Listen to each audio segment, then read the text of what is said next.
एक ऐसी assembly seat जो बरसों से बीजेपी यानी भारतीय जनता पार्टी का मजबूत किला समझी जाती हो, वहां एक नई सियासी पार्टी का उम्मीदवार न सिर्फ कामयाब हो जाए बल्कि तकरीबन 20,000 वोटों के बड़े फर्क से जीत भी दर्ज कर ले, तो ऐसे में सवाल सिर्फ एक सीट का नहीं रहता बल्कि पूरी रियासत की सियासत का रुख बदलने की बहस शुरू हो जाती है। और कुछ ऐसा ही हुआ है बिहार की बांकीपुर असेंबली सीट पर, जहां जन स्वराज पार्टी के बानी प्रशांत किशोर ने बाईपोल यानी जिमनी इंतखाबात में शानदार कामयाबी हासिल की है। और अब सवाल यह है कि आखिर इस जीत के पीछे कौन से ऐसे अवामिल हैं, कौन से ऐसे फैक्टर हैं जिन्होंने आने वाले दरअसल इतनी बड़ी जीत हासिल की और बीजेपी के गढ़ में एक तरह से सेंध लगाई है। और क्या ये आने वाले बिहार असेंबली इंतखाबात के लिए ट्रेलर भी साबित हो सकते हैं, यानी बीजेपी के लिए क्या ये अलार्मिंग है?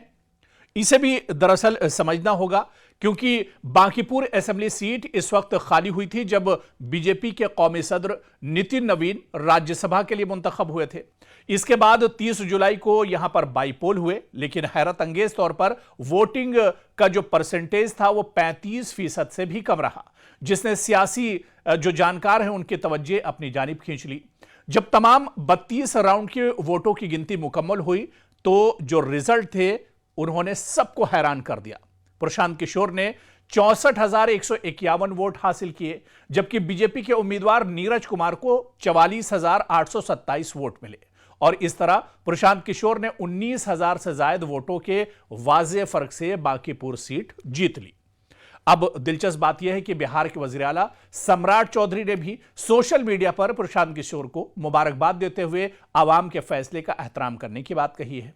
अब सवाल यह है कि आखिर प्रशांत किशोर की कामयाबी की बड़ी वजह क्या है, वो कौन से फैक्टर हैं जिसकी वजह से जीते हैं? क्योंकि सियासी जो पॉलिटिकल एनालिस्ट हैं इसके पीछे 5 अहम फैक्टर बताते हैं। पहली वजह दरअसल स्टूडेंट का प्रोटेस्ट यानी तलबा का एहतजाज, क्योंकि चुनाव से ठीक पहले मुख्तलिफ जो ऑर्गेनाइजेशन स्टूडेंट्स की थी उन्होंने एहतजाज किया, हुकूमत के खिलाफ नाराजगी का माहौल पैदा किया, जिसका सियासी फायदा प्रशांत किशोर को दरअसल मिला। दूसरी बड़ी वजह दरअसल भारत तिवारी की मुबैना इनकाउंटर में मौत। इस वाकये ने भी अवामी जज्बात को मुतासिर किया और बाज हलकों में हुकूमत के खिलाफ सवालात खड़े किए। तीसरा बड़ा फैक्टर बीजेपी के खिलाफ अंदरूनी इख्तिलाफात, यानी बीजेपी के अंदर ही सब कुछ ठीक ठाक नहीं था, पार्टी के अंदर मुकम्मल यकजहती नजर नहीं आई, जिसका असर इंतखाबी मुहिम पर भी पड़ा। और चौथा फैक्टर जेडीयू का किरदार और कम वोटिंग, कम टर्न आउट अक्सर मुनज्जम वोट बैंक रखने वाले उम्मीदवारों के हक में जाता है। बाज तज्जियाकारों का ख्याल है कि इस बार भी यही हुआ, जबकि इत्तेहादी जमातों की सरगर्मी भी तवक्कुआत के मुताबिक नहीं रही। और पांचवा और बड़ा फैक्टर दरअसल सम्राट चौधरी पर मुसलसल सियासी हमले।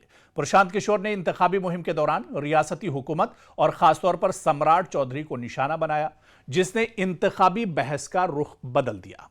ताहम सियासी मुबसरीन यह भी कहते हैं कि इस एक जीत की बुनियाद पर बड़े नतीजे अखज करना अभी जल्दबाजी एक तरह से होगा, और इसी वजह से यह कहना कि बीजेपी पूरी तरह से टूट गई है या बीजेपी बिहार में कमजोर हो गई, दरअसल यह अभी जल्दी होगा। लेकिन इतना जरूर है कि इस हार के बाद बीजेपी को एक बहुत बड़ा झटका बिहार में जरूर लगा है।